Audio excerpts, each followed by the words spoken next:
Les soldats l'emmenèrent à l'intérieur du prétoire, c'est-à-dire dans le palais du gouverneur. Ils appellent toute la garde. Ils lui mettent un manteau rouge et lui posent sur la tête une couronne d'épines qu'ils ont tressée. Puis ils se mirent à lui faire des révérences. Salut au roi des Juifs. Ils lui frappaient la tête avec un roseau craché sur lui et s'agenouillaient pour lui rendre hommage. Quand ils se furent bien moqués de lui, ils lui ôtèrent le manteau rouge et lui remirent ses vêtements.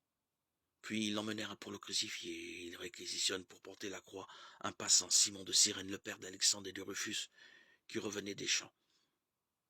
Et ils amènent Jésus à l'endroit appelé Golgotha, c'est-à-dire lieu du crâne ou calvaire. Ils lui offraient du vin aromatisé de myrrhe, mais il n'en prit pas. Alors, ils le crucifient, puis se partagent ses vêtements en tirant au sort pour savoir la part de chacun. Il était 9 heures lorsque on le crucifia. L'inscription indiquant le motif de sa condamnation portait ces mots.